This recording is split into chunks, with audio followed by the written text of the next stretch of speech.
I married under my grandfather's urging through an arranged meeting. Although my wife and I don't share many memories together, we have a child, and we're gradually getting to know each other better.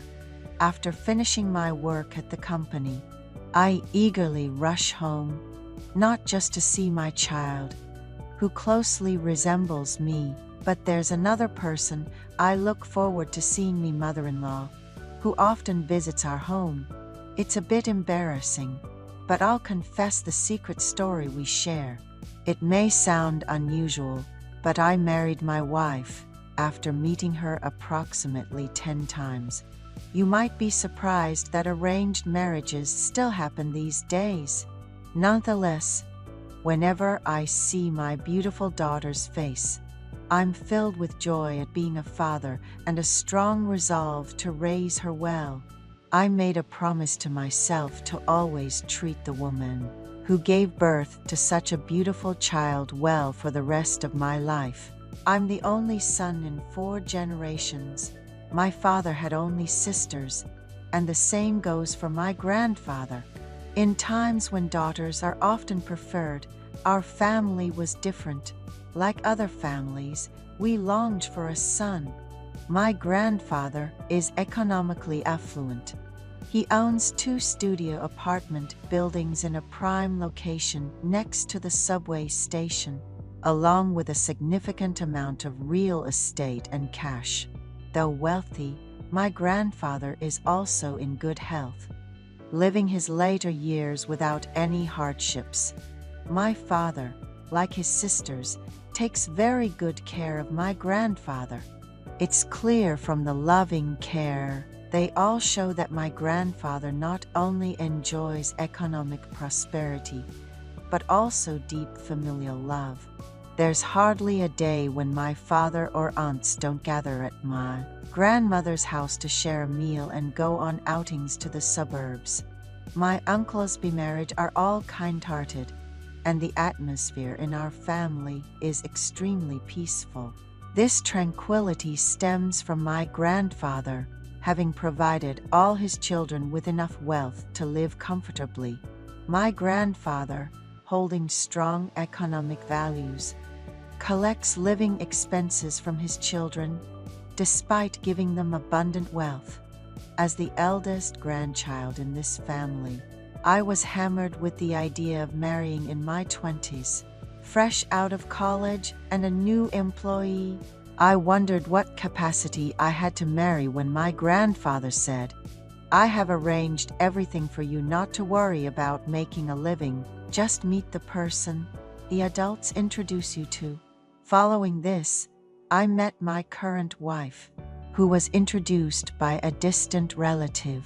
She was my age and working as an intern at a large corporation. She was the bright and cheerful only daughter of a relatively wealthy family, and her kind-hearted nature was apparent from the start. About a month into our relationship, we met each other's parents. The atmosphere at my mother-in-law's house was very different from that of my own family, which took me by surprise at the time. My mother-in-law mentioned she was 50. However, she actually looked in her early 40s, slim and beautiful. She resembled my wife's older sister with a youthful spirit. It was immediately apparent she had a gentle soul. We decided to make our home in a spacious apartment in a prime location, a gift from my grandfather. He promised to buy a safe car if we had a child, and reassured us not to worry about educational expenses. My dad was financially comfortable, but my grandfather was on a whole different level. On the day we met him, we received an unexpected amount of money, enough to cover someone's expenses for a month. I wasn't sure how my wife truly felt, but she never hesitated to visit him. She even took the time to figure out his preferences in underwear and tastes to prepare and beautifully wrap gifts for him. Grandpa welcomed our visit, saying, "Getting filial piety from my granddaughter-in-law makes my wallet open." My mother-in-law, who still carries a youthful charm, became a widow when my wife was in high school, after my father-in-law passed away in a car accident. Following months in the hospital, they were the envy of everyone, a perfectly happy couple.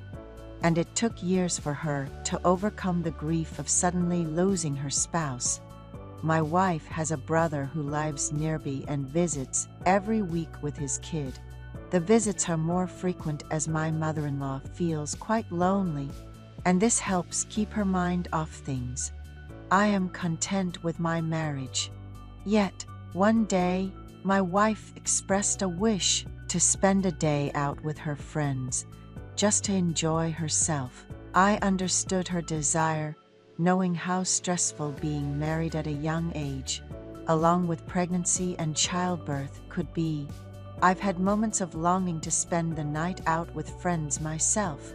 My wife planned to stay at a downtown hotel for a staycation with her friends on a Friday evening, suggesting we leave our child with my mother-in-law. My mother-in-law worried about the baby being stranger and suggested waiting until the child was older.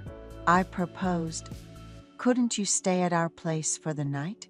It would do her some good to unwind." Due to my work schedule, I wasn't accustomed to putting our daughter to sleep by myself, and the thought without my wife felt daunting. So, I asked my mother-in-law to come over, and she arrived on Friday evening. Our daughter, now a toddler, would cry whenever a stranger approached, despite frequent visits to my mother-in-law's house. Yet, she always showed the most affection towards us, her parents. I gifted my wife some spending money as she excitedly prepared to hang out with her friends, telling her to distress and come back in a great mood. Little did I know the day would bring an unexpected encounter with my mother-in-law. On my way home from work, I picked up my mother-in-law's favorite snacks and some beer. With her help, we bathed my daughter and read her a bedtime story. My mother-in-law, showing her appreciation, said with a laugh, "Thank you for letting her go out so willingly. I wonder when that girl will ever grow up." It was the first time I saw my mother-in-law without makeup. In her early 50s, she looked younger and more beautiful than anyone else. She shed tears, saying, "If her father were alive, he would be enjoying his grandchildren. He loved children so." I tried to comfort her, and one thing led to another. Embarrassed yet not wanting to leave my side, she stayed with me through the night. In the morning, as she prepared a simple breakfast, she smiled at me and said, "Let's keep what happened last night between us. It's like a gift from our thoughtless daughter, one I won't forget." That day, I learned that love knows no age. My wife came home late on Saturday, and my mother-in-law gently scolded her. "Have you vented enough? Think of your child first, and try to be more responsible." Since then, I haven't been able to look at my mother-in-law the same way. Yet she treats me as she always has. The awkwardness prevents me from bringing it up first. If the opportunity arises, I would like to comfort her loneliness, especially since she is still quite young, healthy, and attractive. My friends, who attended my wedding, joked about the absence of a sister-in-law or sister, saying, "The house must be so dull without a young woman." Little do they know about the charming woman my mother-in-law is. And of course, I can't share last weekend's encounter with them. I'm confessing this secret story here.